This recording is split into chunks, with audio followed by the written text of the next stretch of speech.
आगरा के प्रभारी मंत्री ने कहा, आगरा हमारे नायक नहीं। अखिलेश यादव पर लगाया कुंभ में भ्रामक खबरें फैलाने का आरोप। उत्तर प्रदेश में योगी सरकार के 8 साल पूरे होने पर आयोजित प्रदर्शनी में भाग लेने आए जिले के प्रभारी मंत्री व प्रदेश सरकार के पर्यटन एवं सांस्कृतिक मंत्री जयवीर सिंह ने कहा, यूपी में अब खुशहाल प्रदेश है। यूपी हर क्षेत्र में आगे बढ़ रहा है, कह सकते हैं। नो कर्फ्यू नो दंगा, यूपी में सब चंगा। इस दौरान उन्होंने सपा अध्यक्ष अखिलेश यादव पर कुंभ के दौरान सोशल मीडिया पर भ्रामक कमेंट प्रचारित करने का आरोप लगाया। साथ ही कहा कि आंकड़ा हमारे नायक नहीं। सेवा, सुरक्षा और सुशासन नीति के 8 साल थीम पर जीआईसी मैदान पर प्रदर्शनी आयोजित की गई है। इसमें भाग लेने से पहले प्रभारी मंत्री ने सर्किट हाउस में प्रेस वार्ता की। इसमें पहले तो उन्होंने प्रदेश सरकार की उपलब्धियों को गिनाया। इस दौरान राज्यसभा सदस्य रामजी लाल सुमन द्वारा राणा सांगा पर की गई टिप्पणी से जुड़े सवाल पर जयवीर सिंह ने कहा कि आंकड़ाओं ने हमारे समाज को, हमारे मंदिरों को तोड़ने का काम किया। ऐसे आंकड़ा हमारे नायक नहीं हो सकते।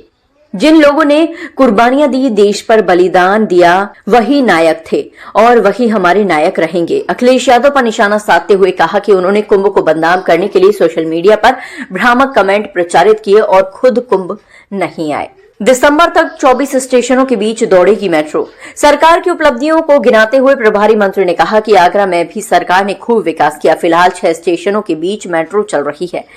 दिसंबर 2025 तक 24 स्टेशनों के बीच इसका संचालन होगा। वहीं उन्होंने कहा, खेरिया एयरपोर्ट पर सिविल टर्मिनल का काम तेजी से चल रहा है। इसका पूरे होने के साथ ही आगरा से राष्ट्रीय अंतर्राष्ट्रीय फ्लाइटों का आवागमन शुरू हो जाएगा। स्मार्ट सिटी के काम करवाए गए हैं। आगरा के 978 करोड़ के कार्य कराए गए, जिसमें सीसीटीवी कैमरे, 24x7 वाटर सप्लाई, फतेहाबाद के मॉडल रोड सहित सीवरेज के कार्य कराए गए हैं। आगरा स्मार्ट सिटी को देश में शीर्ष 5 शहरों में स्थान मिला है। ये हम लोगों के लिए गौरवान्वित करने वाली बात है। धार्मिक आस्था की यदि हम बात करें तो कैलाश महादेव मंदिर जो हम लोगों का ऐतिहासिक, सांस्कृतिक और पौराणिक स्थल है और बहुत ही प्राचीन मंदिर माना जाता है। शिव जी का मंदिर है और महादेव जी के मंदिर के लिए ये इसकी जो अवधि मानी गई कि 10,000 वर्ष से भी ज्यादा पुराना है।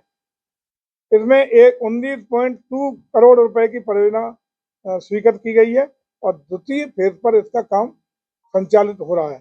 बटेश्वर का ऐतिहासिक स्थल हम लोग बार बार चर्चा करते रहते हैं, जहाँ स्टेट की तरफ से भी सैकड़ों करोड़ रुपए की योजनाओं को देने का काम हुआ है।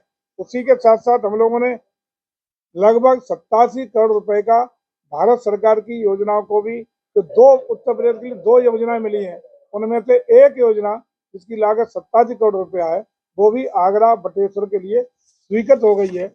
उसका भी कार्य अतिशीघ्र शुरू होने वाला और परियोजना का काम भी मार्च 2026 तक पूर्ण होने की उसका टारगेट है। वहाँ हम लोग अपने देश की, क्योंकि बटेश्वर आदरणीय अटल जी का जन्म स्थान है, तो देश की सबसे बड़ी मूर्ति अटल जी की प्रतिमा 65 फुट ऊंची अटल जी के मूल जो उनका घर है वहाँ पर लगवाने की स्वीकृति प्रदान किए हैं और उस परियोजना पर भी लगभग 10 करोड़ रुपया उत्तर प्रदेश सरकार अपने संसाधनों से खर्च करके उसको विकसित करने का काम करेगी। साथ ही साथ वहाँ चूंकि नेमी सारण वहाँ सौरीपुर जैन तीर्थ स्थान है, उसको भी पूरी तरह और जितनी वहाँ जरूरत है उसका पूरा प्रोजेक्ट बना करके उसको भी डेवलप करने का काम करेंगे। इस तरह से बटेश्वर का सौरीपुर जैन तीर्थ स्थल, आदरणीय अटल जी का जन्म स्थान और 101 शंकर जी के मंदिर का लेकर के यमुना के तट का पूरी सुंदरता और मंदिरों का कंजर्वेशन का कार्य भी हम लोग पूर्णता से कराएंगे, ताकि देश भर और विदेश के जो भी सैलानी, जो भी श्रद्धालु, जो भी पर्यटक आगरा तक आए तो आगरा में ताजमहल के अलावा एक अच्छा डेस्टिनेशन बटेश्वर भी देखने के योग्य बन सके, आकर्षण का केंद्र बन सके, ये हम लोगों का प्रयास है। आगरा में यदि कुल मिला के बात करें तो यहाँ जो कॉरिडोर हम लोग एक तरह से विकसित कर रहे हैं, जिसमें पर्यटन सहभागिता के अंतर्गत भी 16 परियोजनाएं जिनकी लागत 61 करोड़ रुपया है, वो भी इस समय चल रही हैं। ये आगरा विकास प्राधिकरण के माध्यम से संचालित है। आगरा विकास प्राधिकरण प्लस पर्यटन विभाग दोनों की सहभागिता से ये योजनाएं जमीन पर उतर रही हैं और 3 सालों में यदि बात करें तो आगरा को अकेले पर्यटन विभाग से 41 योजनाएं 188 करोड़ रुपए की लागत से आगरा को देने का काम पर्यटन विभाग से, उत्तर प्रदेश पर्यटन विभाग से किया गया है।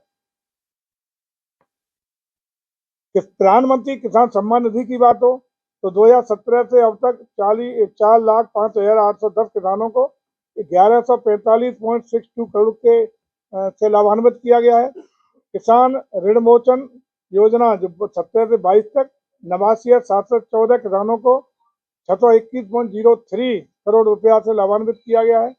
प्रधानमंत्री उज्ज्वला योजना, ये आगरा की बात कर रहा हूँ, अब ये चल रहा है सब आगरा का। प्रधानमंत्री उज्ज्वला योजना में पिछले 8 सालों में 2,87,125 महिला लाभार्थियों को मुफ्त एलपीजी गैस कनेक्शन वितरण का लाभ दिया गया है।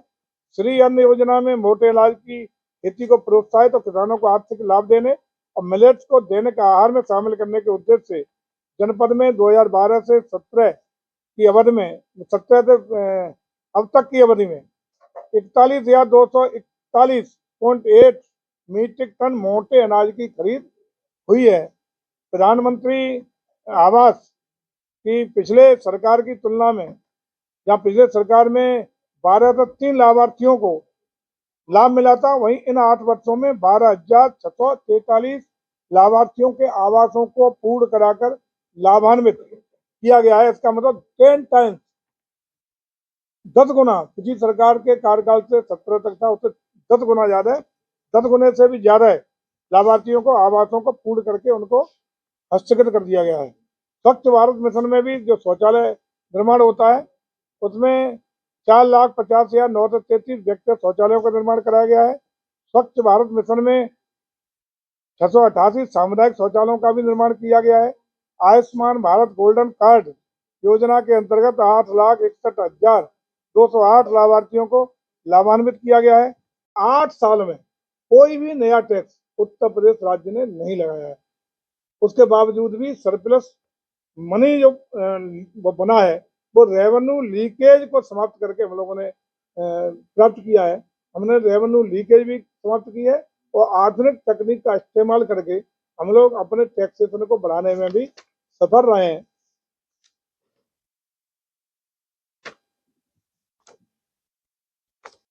इस प्रकार से पिछले 8 सालों में हम लोग उत्तर प्रदेश को शून्य से शिखर तक ले जाने में सफल हुए हैं, यात्रा किए हैं। वहीं 8 वर्षों का जो पूरी तरह से कार्यकाल है उससे उत्तर प्रदेश का सुशासन, सुरक्षा, समृद्धि और सनातन संस्कृति के क्षेत्र से जो नई पहचान बनी है उसका एहसास उत्तर प्रदेश ही नहीं पूरा भारत और पूरा विश्व कर रहा है। ये हम लोगों की उपलब्धि है। पहले उत्तर प्रदेश में अपनी पहचान का संकट था, प्रश्न खड़े किए जाते थे, देश के विकास में बैरियर माना जाता था। कहते थे उत्तर प्रदेश से आए लोग उसका धर्मशाला में कमरा देने से मना कर देते थे कि कहीं ना कहीं कोई चोर उचकता तो नहीं, इतनी सब खराब थी। वहीं आज उत्तर प्रदेश का जब कहते हैं तो यूपी वाले हैं तो गौरवान्वित हम लोग महसूस करते हैं जब वहाँ उसका सम्मान के साथ उसको एक अच्छी तरजीह दी जाती है। ये हम लोगों के लिए बड़ी उपलब्धि है। आज ग्रामीण आवास योजना में यूपी नंबर, अब मैं बता रहा हूँ देश में जो एक पैमाना है तो यूपी कहाँ खड़ा है, उस पैमाने पर जो पूरे देश के राज्यों का विश्लेषण निकल के आया है उसमें प्रधानमंत्री आवास ग्रामीण योजना और शहरी योजना, इसमें देश में उत्तर प्रदेश नंबर 1 है। प्रधानमंत्री सम्मान निधि दिलाने में नंबर 1 है। उज्ज्वला योजना कनेक्शन 1.85 करोड़ निःशुल्क कनेक्शन दे करके देश में नंबर 1 है। पीएम स्वनिधि योजना के अंतर्गत स्ट्रीट वेंडर को सर्वाधिक ऋण देने वाला राज्य देश का नंबर 1 है। अटल पेंशन योजना के अंतर्गत पंजीकरण करने वाला राज्य उत्तर प्रदेश देश में नंबर 1 है। ग्रामीण स्वच्छ शौचालय निर्माण में देश का नंबर 1 राज्य है। महिलाओं के विरुद्ध अपराधों में सजा दिलाने में उत्तर प्रदेश नंबर 1 राज्य है। ईजी ऑफ डूइंग बिजनेस में उत्तर प्रदेश अचीवर स्टेट है।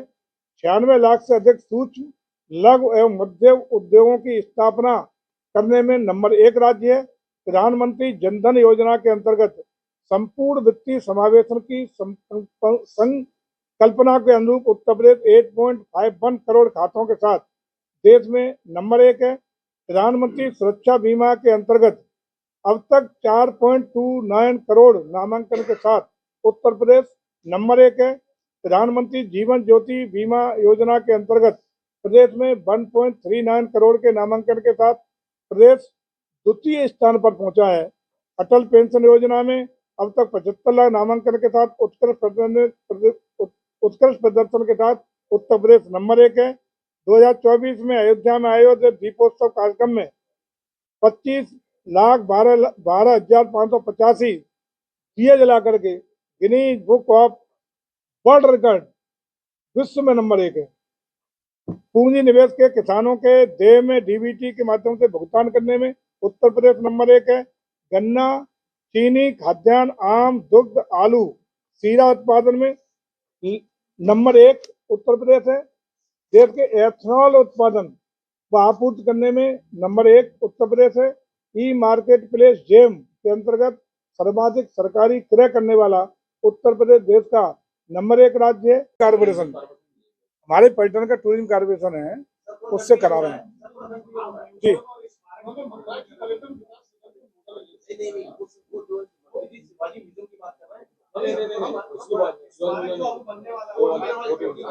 कोठी मीना बाजारी बात कर रहे हैं हम, उसी की हम कर रहे हैं, उसे हम बनवा रहे हैं।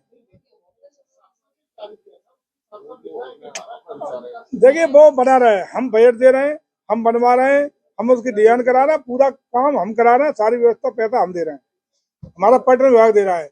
हमारा यूपी टूरिज्म कारपोरेशन उसकी कार्य संस्था भी हम लोगों ने बना दी है। जितना एस्टिमेट आएगा अब उसका एस्टिमेट लोकल वहाँ देखेंगे, टेक्निकल टीम उसके आर्किटेक्ट और इंजीनियर्स आएंगे तो जितने का बनेगा एस्टिमेट उतना देंगे हम लोग।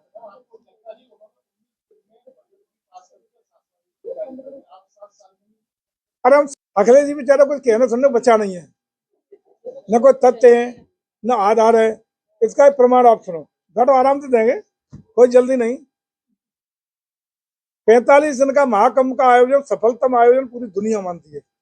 अखिलेश जी खुद भी चुपके से आके उसमें डुबकी लगाए, लेकिन एक भी दिन ऐसा नहीं है जिसमें नेगेटिविटी फैलाने के लिए अखिलेश यादव ने कहीं न कहीं सोशल मीडिया पे अपना कमेंट न डाला हो, एक दिन बता दें, और खुद जाके डुबकी लगाए। इसका मतलब इनकी कथनी में करनी में जमीन आसमान का फर्क है। क्यों करके कुछ बचा नहीं है कहने सुनने को, तो बेसिर पैर के गैर तथ्य के आरोप आर्जिजन लगाने का काम कर रहे हैं, क्योंकि प्रदेश इस समय कोई इनकी सुनने को तैयार नहीं। पीटीए की बात करते हैं, उस पीटीए की बात कर रहे हैं जो सिर्फ परिवार डेवलपमेंट अथॉरिटी ऑफ सैफई बन के रह गया है। अगर पार्लियामेंट की टिकट भी बांटते हैं तो 5 टिकटें परिवार के अलावा क्या प्रदेश में उत्तर प्रदेश में कोई यादव इन्हें नहीं मिला था? एक पार्लियामेंट की टिकट दे देते, एक टिकट नहीं मिला, सिर्फ और सिर्फ 5 टिकट अगर यादवों को दिए तो सैफई परिवार के लोगों को दिए, किसी को नहीं दिए। सारे लोग जान रहे हैं, इनसे उब चुके हैं और कोई इनके सुनने वाला बच्चा नहीं है।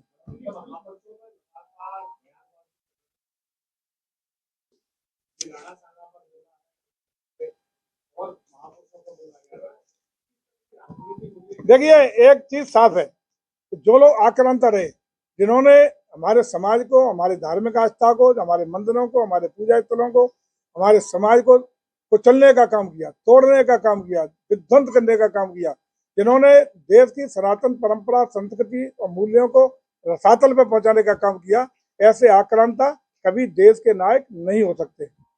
जिन लोगों ने देश के लिए कुर्बानियां दी, जिन्होंने देश के लिए शहादत दी, जिन्होंने देश के लिए बलिदान दिया, जिन्होंने राष्ट्रभक्ति का लिए अपना पूरा जीवन समर्पित किया, वही नायक थे, वही नायक हैं, वही नायक रहेंगे।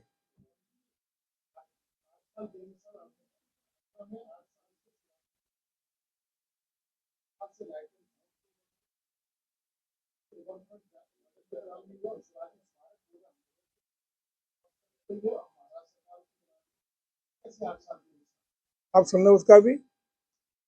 नंबर 1 जो शिवाजी म्यूजियम वाला है वो अप्रूव हो गया ना, पूरा बहुत अप्रूव हो गया, पैसा भी आवंटित हो, काम बहुत तेजी शुरू हो रहा है, बहुत जल्दी आपको लोकार्पित होता हुआ नजर आएगा। नंबर 2 जो आपने लाइट एंड साउंड की बात की, लाइट एंड साउंड में पुरातत्व विभाग में साफ साफ बता भी दे रहा हूँ खुल के, पुरातत्व ASI भारत सरकार और प्रदेश सरकार के बीच में मतभेद है। हम आक्रांताओं को हीरो नहीं बनने देंगे। उसी स्क्रिप्ट के चलते उसका चूंकि अप्रूवल नहीं हुआ तो सारा तैयार है यहाँ। तो जैसे अब भाई जो बात हुई है हमारी माननीय केंद्रीय पर्यटन मंत्री के बीच में वार्ता हुई है, और मुझे लगता है कि करीब करीब समाधान और समझौते पर मामला पहुंच गया है और रास्ता कोई निकल रहा है। और जैसे ही रास्ता निकलेगा उसके अगले दिन यहाँ वो लाइट एंड साउंड का किले पे कार्यक्रम शुरू हो जाएगा। इसके अलावा और अतिरिक्त बता, जिसको पूछा नहीं वो बता दे रहा हूँ, रात में ताजमहल को खुलने के लिए एक विषय आया था कि रात में ताजमहल केवल पूर्णिमा को खुलता है, उसके अलावा साल भर नहीं खुलता है। उनका कहना एएसआई का था कि वहाँ कीड़े उनकी दीवारों पर स्पॉट बनाएंगे, रात में अगर खुलेगा तो कीड़ों से होगा। लेकिन हम लोगों ने उस पर काफी चर्चा की है, टेक्निकल टीम भी गई है, तो ये माना गया कि आज भी अब दुनिया में टेक्नोलॉजी बहुत आगे हो गई है और कीड़ों का अट्रैक्शन लाइट की तरफ रहता है, दूसरी ओर नहीं रहता। तो अब तो बहुत दूर लाइट लगाकर भी उस रोशनी में वहां तक हम लोग रात को दूधिया लाइट से नहा करके उसका अवलोकन करा सकते हैं। इसके पर भी करीब करीब बात चल रही है, दोनों सरकारों की पत्राचार भी हुआ है, बैठक भी हुई है। मुझे लगता है मामला प्रगति पे है। अगर ईश्वर ने चाहा तो जल्दी उस पर भी हम अच्छा एक परिणाम आपको देने वाले हैं।